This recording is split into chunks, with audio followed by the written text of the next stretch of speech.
And coming up next, we have some vocabulary.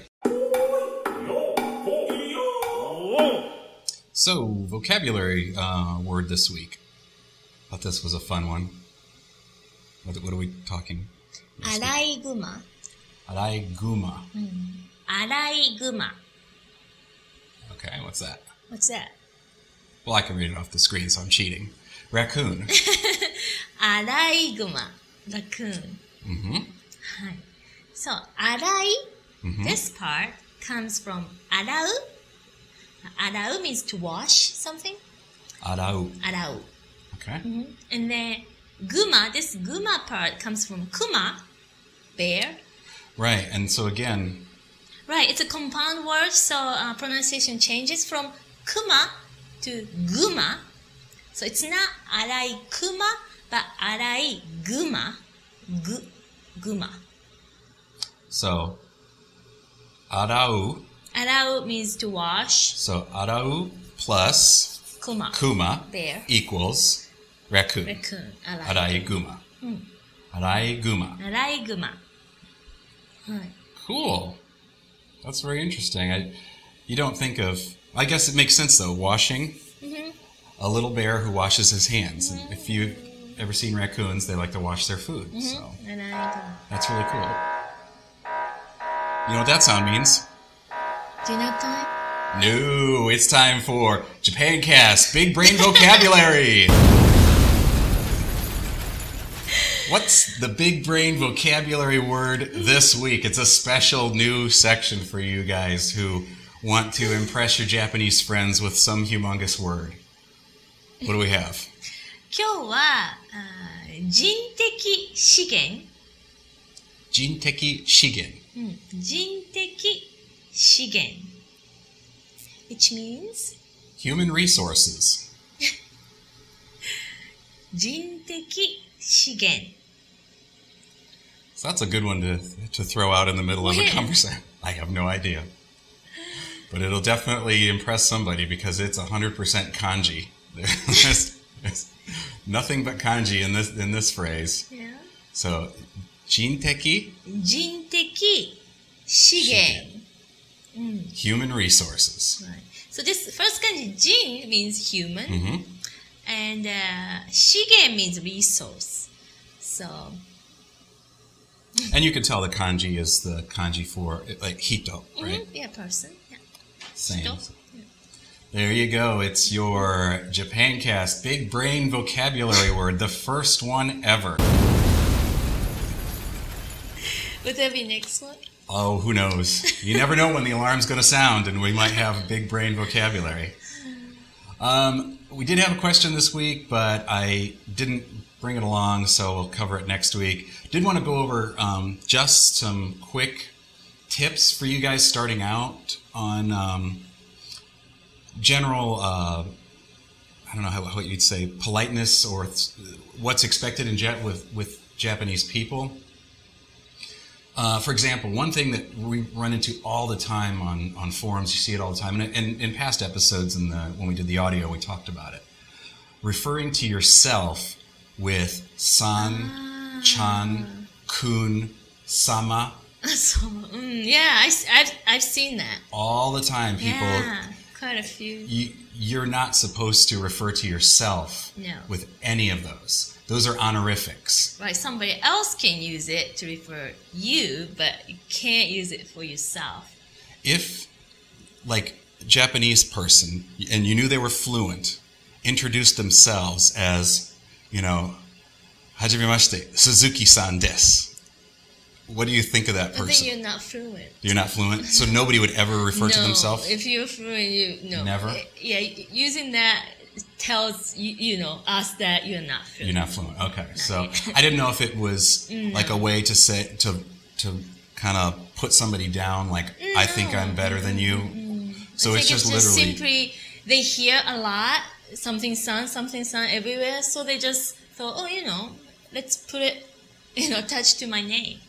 Right. Okay. That's pretty much why it's happening. Another hint for you guys is if you're practicing with somebody from Japan, you want to practice your Japanese out, and you're saying a few things, Japanese people don't like people who are boastful, who try to impress other people. You want to be very humble. So it's very important. If I'm practicing my Japanese with you, and then I look at you and go, "Watashi no Nihongo wa jouzu desu ne?" No, no. It's you let them compliment you, but don't request compliments from somebody from Japan. Don't try to get them. Don't say to them, "Oh, look at how good my vocabulary I totally is." understand. Sometimes you want feedback. How you were doing So and stuff. what's the proper way to ask?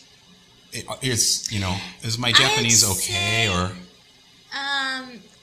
The probably best thing you can do is, if I make any mistakes, please let me know. That would be. So, but how would you say it in Japanese? In Japanese, let's see. It's really hard for me. Switch from back and forth. もし私の日本語が間違っていたら教えてください。Okay. もし if、Mm-hmm. 私の日本語 my Japanese 私の日本語が間違っていたら if I make any mistakes、教えてください please let me know、もし私の日本語が間違っていたら教えてください That's probably rather than how is it, how's my Japanese. I think it's if I speak incorrectly, please let me know. Right. Okay. If it's something wrong, then let me know. And then finally, one last tip for you guys starting out. Remember, Japanese does not anywhere nearly translate between English and Japanese. There's no direct correlation. So if you're trying to learn by memorizing vocabulary words and then assembling sentences out of those, it's going to be completely backwards. You can try typing, let's see, Japanese maybe, in Google Translate and stuff, or English, and then try to translate into Japanese. Yeah, it doesn't work. Google at all. Translates Japanese, comes out hysterical. It is funny. But like Swedish or Spanish, pretty good. Italian, yeah, similar enough that they'll. I don't know Italian, but I can kind of get it if I type Swedish or Spanish. But yeah, it's not perfect, but it's good. But still, but Japanese, no.